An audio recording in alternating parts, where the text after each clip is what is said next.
How's everybody doing? It's still Billy Bujo, and I'm here with my review of Friday Night Smackdown for the week of December 30th, 2011. Yeah, I know I'm a little late with it, but I still have the review for you guys nonetheless. We open up with the segment involving Booker T, Dustin Rhodes, and Cody Rhodes.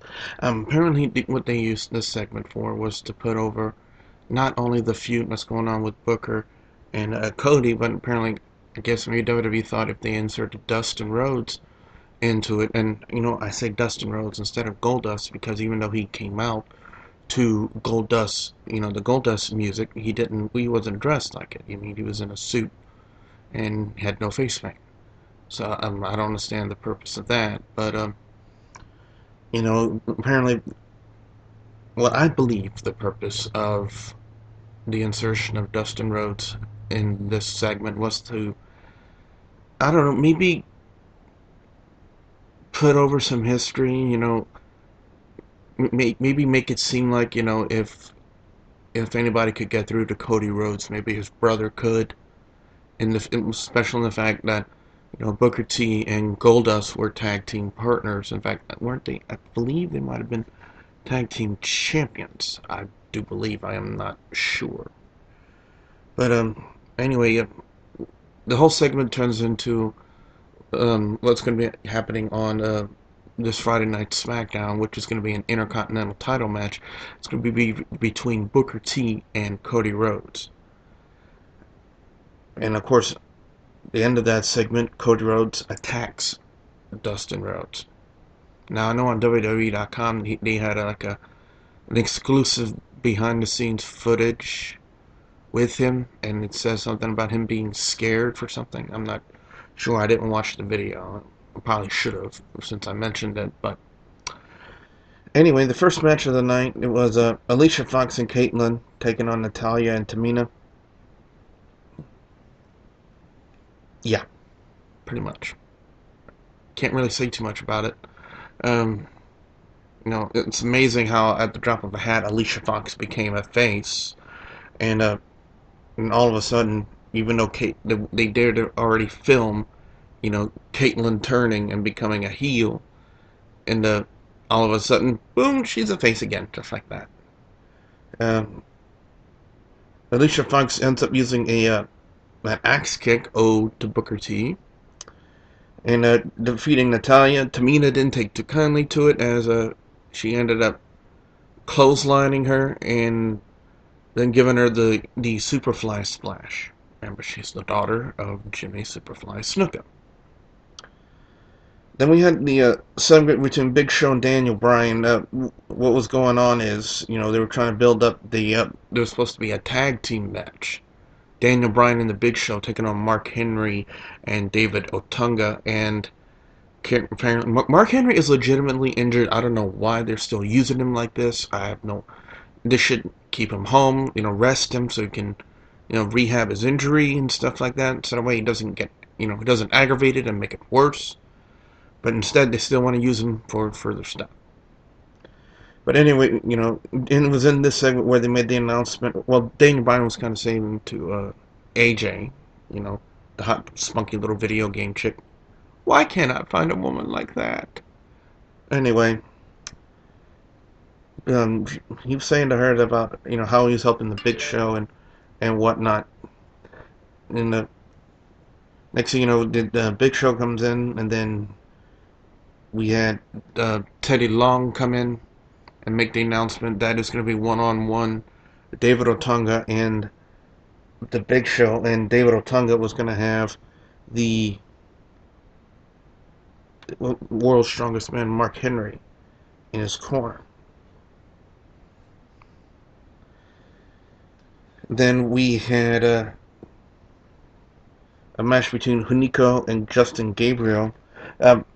Now, when I said that, I was wondering, what was going on. First they started a group with Hunico, Epico, and Primo, and then it evolved into a tag team, Epico, Primo, and Rosa Mendez, with Hunico nowhere in sight. Apparently now they're going to be doing a separate gimmick with Hunico. What they're going to be doing with him is apparently he's got a new partner, Camacho, if I'm saying that correctly. I hope I am. And apparently they're going to be coming out on what's called lowrider bikes.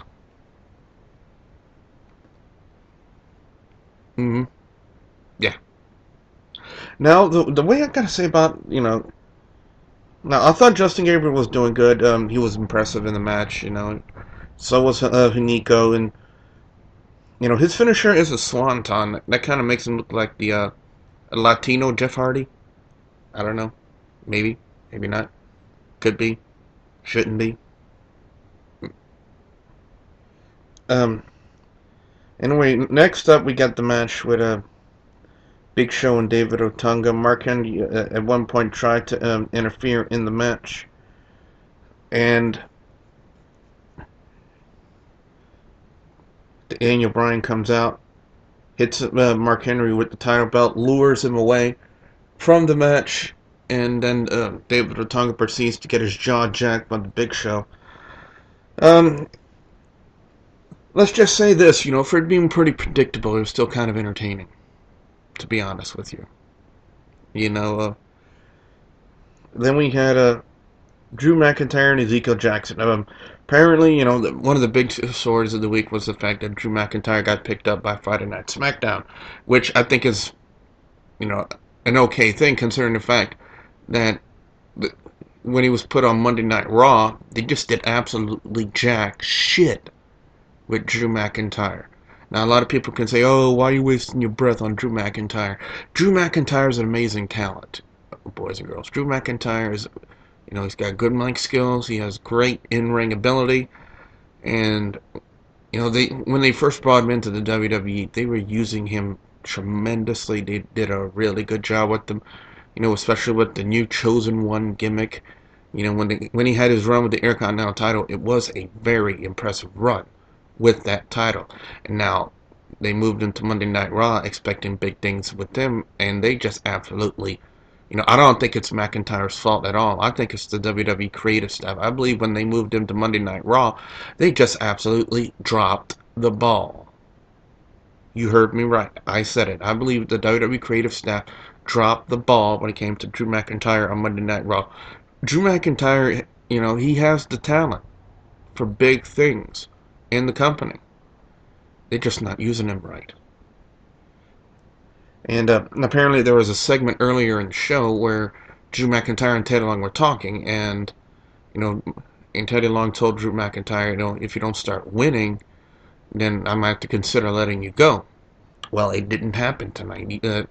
Ezekeil Jackson did a heelish type move and grabbed the tights and got the 1-2-3 on Drew McIntyre. Next segment, you have Drew McIntyre complaining to Teddy Long. Teddy Long saying, I don't want to hear you play.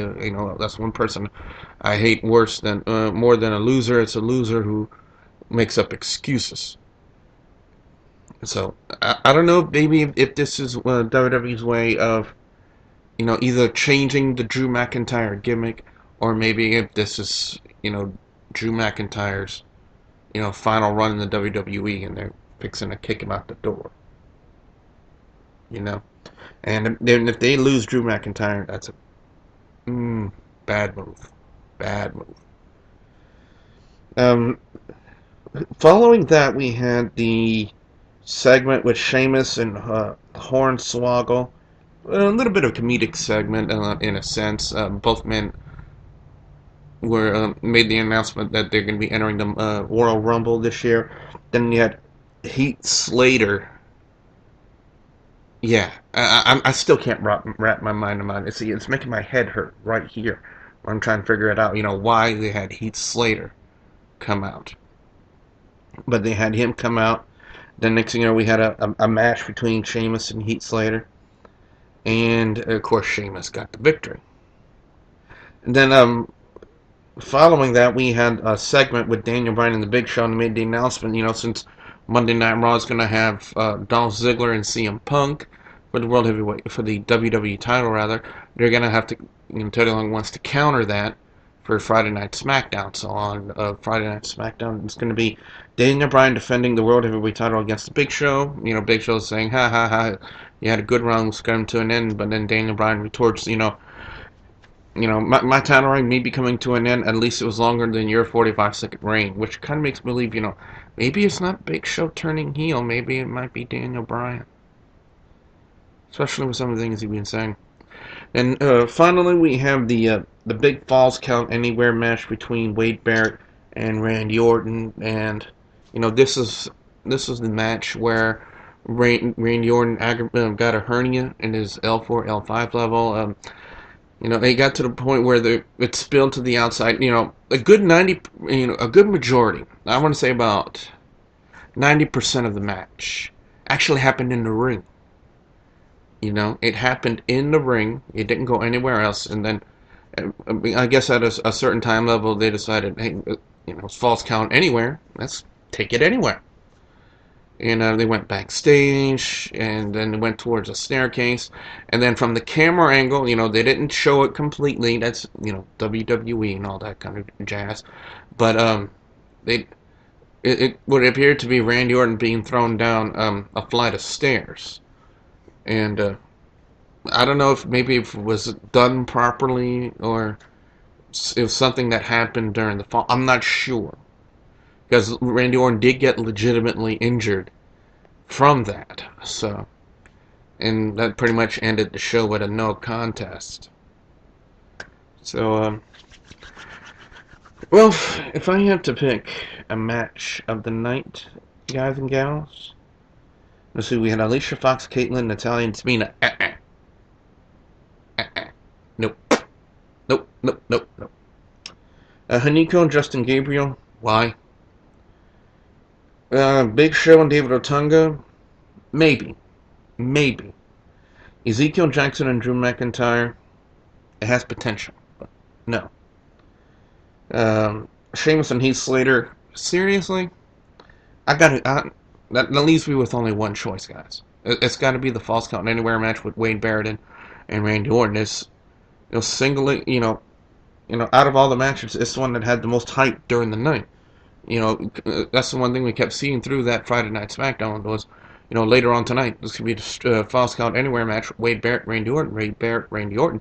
And even though the match ended without a decision, you know, without a winner, I still believe that it was still a really well done match for Friday Night SmackDown.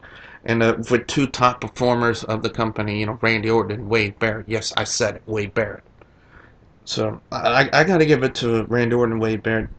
Now, for the fact that it didn't come to a decision, you know, I think that's probably because of the injury that happened. I guess Wade Barrett recognized the fact that there was a legitimate injury, and then they pretty much ended the show after that. So, I still, you know, even though they didn't really have a good lineup of matches for Friday Night SmackDown, I still got to give it to Randy Orton and Wade Barrett for match of the night. So now what I want to know is, what do you guys think of Friday Night SmackDown? You know the way to do it, either in the comments section below or in a video response. So with that being said, and also don't forget to like this video if you like what I had to say about Friday Night SmackDown. So with that being said, I'm WGS-TV saying thank you very much for watching.